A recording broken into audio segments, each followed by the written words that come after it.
Peter Charles here, Folk to Fly Fly Fishing, and let's talk about lines and the type of lines I use and why I use them and where I'm likely to use them. I know I put out that last little rant about fashion statements, but the reality is the lines in those fashion statements are actually quite useful if they're used in the right situation. So I thought I'd talk about some of the lines I use here. I've got a bunch here, and I don't use them all of the time in all situations. I make different choices. Sometimes it's just my mood of the day. You know, I feel like using this versus that. But there's often concrete reasons why I use a particular line.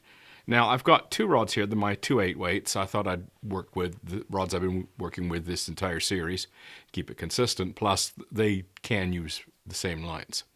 They both work, let's say, around 510 for Scandi and 570 for Skagit is typical. So what have I got here? Here I've got a 480 Scout with one of these sonar leaders. Now these scientific angler leaders I think of as sink tips. I use them as sink tips, and because they're consistent grain weight, all of them are 50 grains or 35 depending which one you get. I treat them as say I'm adding a 50 grain sink tip to my line. So normally I'd want 510, 520 for these rods. So a 480 plus 50 gives me 530. I'm in the ballpark. So this is the Scout with the 10-foot sonar leader. I use that exclusively on the switch rod. It's short.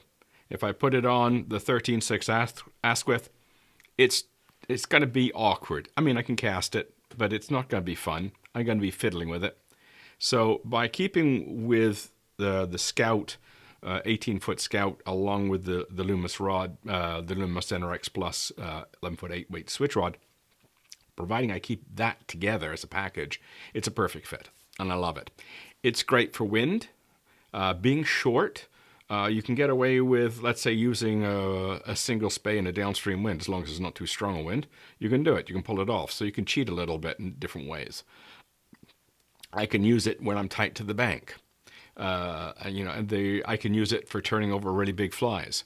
There's lots of advantages because if I've got 480 here on a short head and 480 on a longer head, the compact mass of that 480 shoved into a smaller package results in more turnover force. So I can handle really big flies with this combination. So I might go out, let's say, on the Credit River. Water's a little high. I'm going to put on a fairly type 3 with a really fast sinking fly that's got some weight in it, and this will fish no problem. Also, I can use on both of these rods is a very similar rig, but this is a Rage head with the same sonar leaders. So it's a 480 Rage plus 50, 530. And it ends up being longer. It ends up being 40 foot in total length, which is long for a switch rod, but it's a nice fit on the Asquith. Very, very nice fit. When it's on the switch rod, I actually think of it as being like a long belly line almost. So I use more of a long belly casting stroke when I'm using this line on the switch rod. Where I would use this, if I want maximum distance out of the switch rod, I'll use it.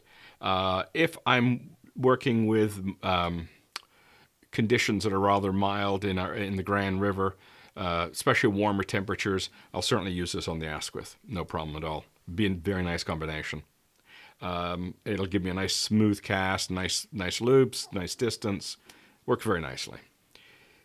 If I want to fish sink tips now, which I've got 15-foot sink tips here. These are the old tapered factory tips that you would get either with the Airflow Delta or the Rio Wind Cutter. And I would put those on this line, which is a Skagit Switch 420.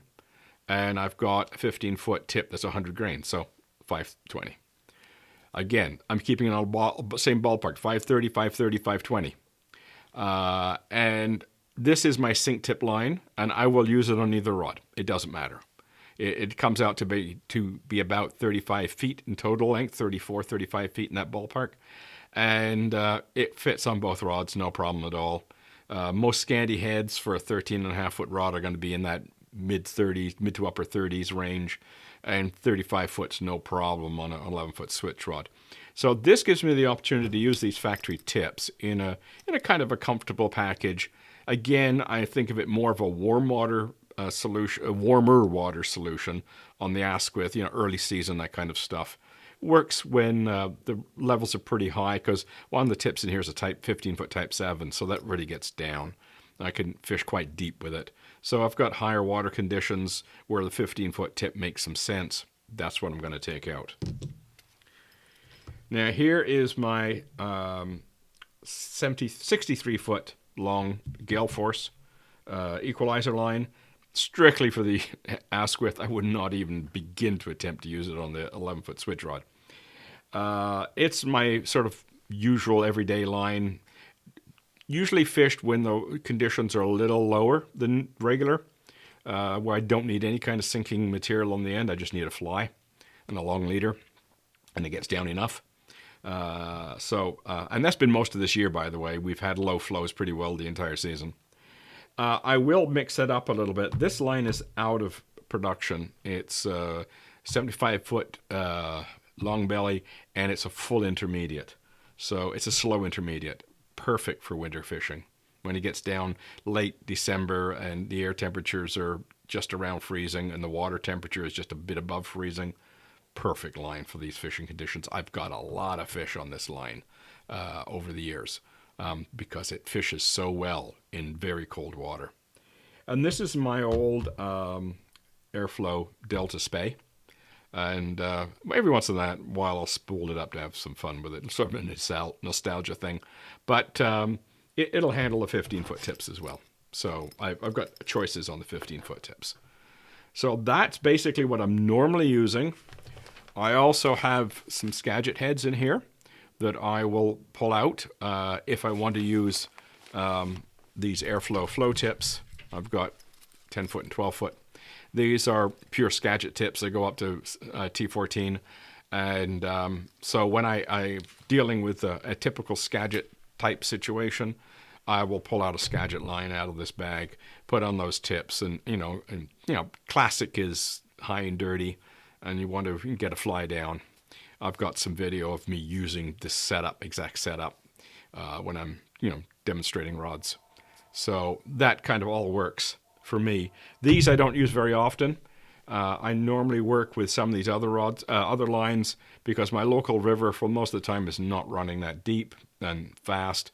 So you can use these simple setups with, these sonar leaders are quickly becoming my favorite type of leader, sinking leader, because of the consistent weight.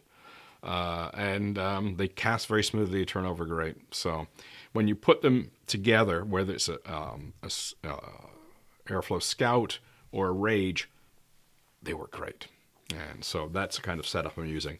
So whether I'd use the switch rod or the Asquith just simply depends on how much water I want to cover. I can cover a lot of water with the NRX Plus switch rod. Amazing little cannon of a rod. So I can get almost as far with it, but it takes more effort and I have to pay more attention to my fishing. So for me, when I'm just going out there and casting and I'm not wanting to be a casting god, I just want to fish, I'll be looking to get around 80, 85 feet out of the Asquith and out of the NRX Plus switch rod.